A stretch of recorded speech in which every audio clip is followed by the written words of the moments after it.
Well, after the shock of the so-called Liberation Day U.S. trade announcement, we've seen a cooling of tensions with Washington and Beijing dialing back tariffs.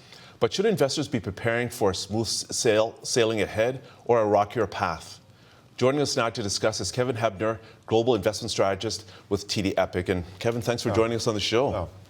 Very good to be here. All right, so since we last had you on the program, we've had a truce of sorts with China and the United States on tariffs.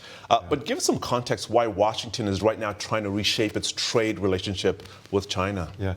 So the Trump agenda from Inauguration Day until next November with the midterm elections, in particular the House elections, stage one is tariffs. And 95% we're through tariffs. There's still some tariffs coming on the pharmaceutical sector, but to a large extent that is done. And then we move on to trade deals. And so we now have the contours of trade deals with two countries, the UK and China. And then we get tax cuts, the big, beautiful bill we were talking about earlier. That is a big deal. That's going to result, for example, in fiscal stimulus next year of about 0.8 percentage points of GDP. So it's a very big deal. And then the team can focus on deregulation and energy and finance and tech and construction and a host of sectors. And then they can turn to weakening the US dollar. But in terms of the sequencing of his policy, we're moving from step one, tariffs, to step two, trade deals. Okay, now technology obviously plays a crucial role in the trade relationship between the US and China. What impact is this on the trade story going forward? Yeah, so people think what's going on now is 90% about Trump and tariffs. It's really 90% about China and technology. So US policies are responding to the rise of China, challenging the US in three domains: the economy, technology, and increasingly defense capabilities. And so with the rise of China, the US has to step back from a lot of their global roles, their hegemonic roles, the roles of empire, including being the global policeman. And I think this is one reason why you're getting the Iran deal. Second, be the US role of the consumer as a consumer of last resort. Countries like China that have a lot of production, not very strong consumption, a place for them to dump their exports. And thirdly, the US stepping back from the role of the US dollar as the global reserve currency. And the view from the White House is the special role for the dollar. It's meant the currency gets really strong, which makes it difficult to export and results in deindustrialization of the heartland of the United States, increased income inequality, and a host of other imbalances. Okay, so given all these developments, how are you viewing these latest trade developments? Yeah, so the joke on the street is it's the taco trade. So Trump always chickens out. And so with Liberation Day on April 2nd, we had extreme market action following that, and the pressure from bond yields, the dollar, equity markets, and a lot of CEOs and other politicians phoning Trump. He's ended up expediting some of the trade deals.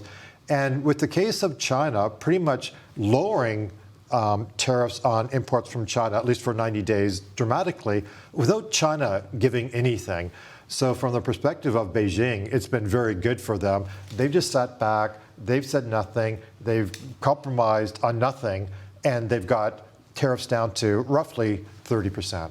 Okay, so now because of these restrictions, these tariffs, there's been potential shortages or expectations of shortages, particularly in the United States around major shopping seasons like Christmas. Yeah. Is this avoidable? Well, if the tariffs had stayed at 145%, then by the time there is a real delay because the tariffs come into play once the goods are loaded on a ship, they cross the Pacific, they land in LA, they get on a truck, and they go across the country. So we wouldn't really feel it until late August, early September, back to school time. And so there would have been a crunch then, and then there would have been a corresponding crunch as we got into the holiday shopping season. But with tariffs at 30%, I think the economics look very different. And so you will see somewhat higher prices. And this is something that Walmart commented on this morning, that they will have to raise some prices in response to the tariff increases. But I would think in terms of the shortages people feared, and for the U.S., this is a supply shock, in some sense akin to the COVID period.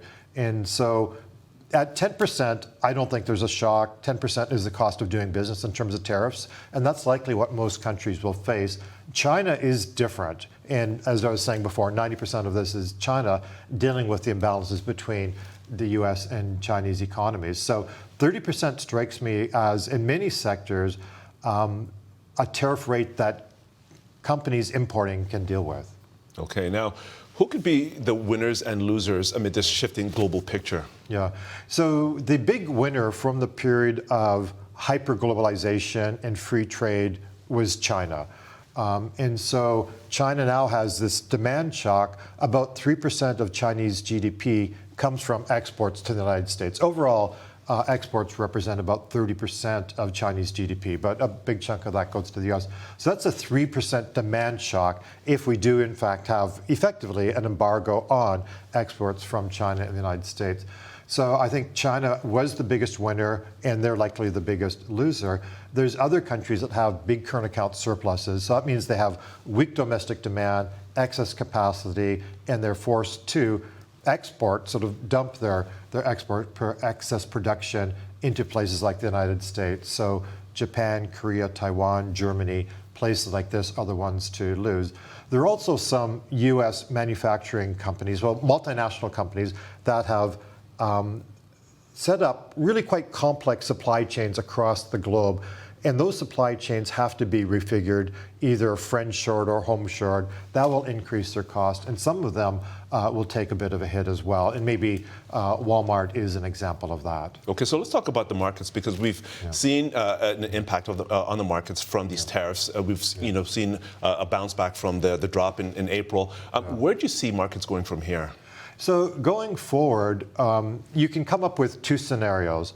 So a pessimistic scenario is that Trump continues the way he was in early April. So quite belligerent, treating his allies worse than he treats his adversaries. And so America first means America alone. You get a chaotic breakdown in global trade. You get the rise of competing currency blocks, and you're essentially unwinding decades of globalization. The saying is that it takes a generation to grow a forest, it takes an hour to burn it down. So that's the pessimistic case. I'm much more in the optimistic case. And as we were discussing before, we're just about finished tariffs. There'll be a couple more to come, particularly in pharmaceuticals. Then we move to trade deals. There's a lot of work to do that, and one real question is about capacity. And then tax cuts, which would be substantial, deregulation, weakening the US dollar. I think overall, this is good for equity markets broadly. I think it's very good for the tech sector because Trump is going to be extremely favorable for tech. And I also think it's good for some non-equity asset classes, infrastructure, given the need for ports, pipelines, as we home shore factories. I think infrastructure as an asset class looks terrific.